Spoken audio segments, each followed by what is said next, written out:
The setting for Final Fantasy XVI sounds amazing.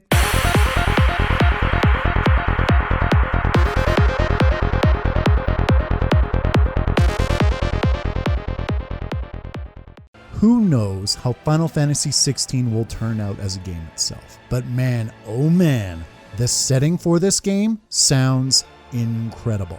I can already taste the political drama and intrigue that this game is setting itself up to possess. The world of Final Fantasy XVI is called Valisthea. Damn, that's a mouthful. It is studded with mother crystals that are the size of literal mountains, and the myriad realms of men have been built around these crystals. Nations were built around these crystals because the aether they produce allows mankind to create magics that in turn allows people to live lives of comfort and plenty. This is a cool concept, but what makes things infinitely more interesting is the fact the blight is consuming everyone's lands, making them smaller. And as a result, competition for resources and land seems likely to increase. But this next reveal has the potential to be really exciting if executed well. The website reveals that Eikons are essentially summons that reside within a person, and that person is called a dominant. And depending on what country that person is born into, they are either elevated to royalty, used as weapons of war, or outright killed. If I don't meet some extremely fucked up dominants, I will be very disappointed. Growing up with godlike abilities, worshipped by thousands, that would have a definite effect on you. And I can do whatever the fuck I want. We are introduced to 6 realms with vastly different political systems, religious beliefs, and they all have weapons of mass destruction. And these weapons have the potential to be very mentally unstable individuals, which these countries probably aren't afraid to use. This all sounds amazing. The first country is the Grand Duchy of Rosaria.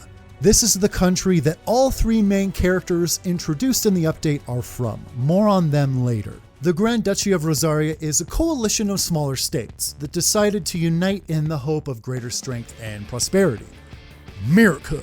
Rosaria is going to go through a shit ton of problems in this game, based on what was seen in the trailer, and the fact that all 3 main protagonists come from this country does not bode well for it, especially since this game is at least starting off as a tale of revenge. Oh, and there was another Grand Duchy in Final Fantasy IX. I wonder what happened to that country. Right. And according to the map for this game, Rosaria is smack dab in the middle of the continent, surrounded by every other country. Yeah, they're gonna get beat down big time. Now this next country is where a lot of Rosaria's problems are likely to come from in this game. The Iron Kingdom. A small group of islands off the western part of the continent, and it's called the Iron Kingdom, and they have a weirdly orthodox faith whom are crystal worshipping extremists?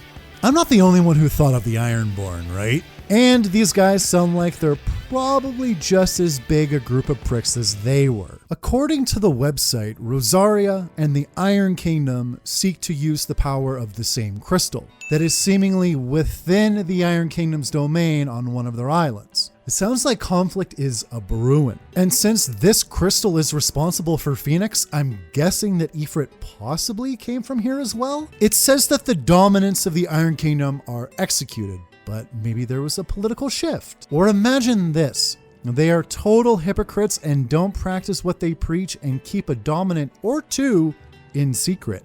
I mean, that's just crazy. Organizations never say one thing and do another. In the last trailer, we may have already seen a member of this next nation, the Holy Empire of Senbreak. Remember the Imperial Viper? From that trailer that was a Dragoon, he likely came from Senbreak as it is the only empire mentioned so far. I don't know why, but I feel like the Empire might be being set up, but we'll see. It would be nice to see a not evil empire for once.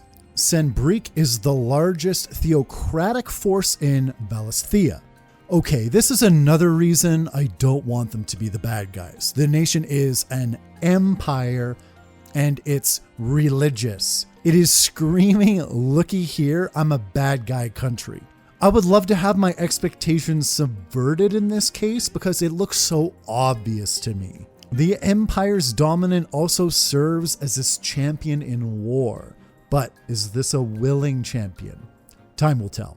Next is the Kingdom of Walode, and I gotta say, I have no idea if I'm pronouncing any of these right. This is seemingly the largest nation introduced, and its dominant is also its king. Uh-oh. This kingdom has quelled all attempts at rebellion and now tests the borders of its neighbors with a mighty army. Not gonna lie, nothing about this country's description sounds good on paper. Essentially, it has a god king and the largest army. I think it's safe to say all the other countries might be having issues with this one.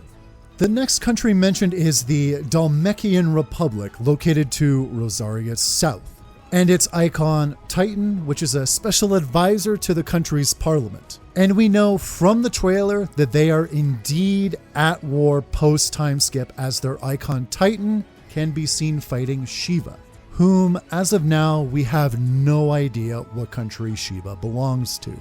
Lastly, there is the Crystalline Dominion, which sits at the very center of the continent and is kind of the Switzerland of the realm. Neutral to all parties, but different in the fact that it has representatives from all the other countries based there. Could there be a bid for independence, or could it be conquered by one of the nations I've already mentioned?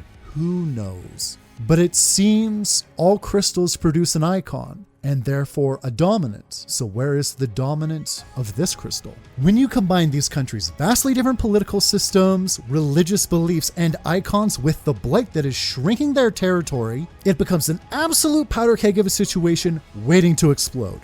And that's why I think this game could be fucking amazing. Now for the game's main characters so far.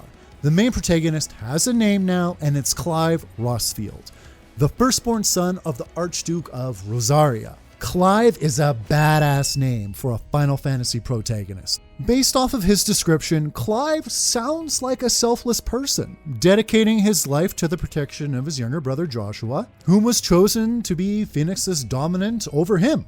That was the plan anyway, until tragedy strikes both of them. The trailer seemingly shows the events that led to this tragedy. Does Joshua get killed or kidnapped?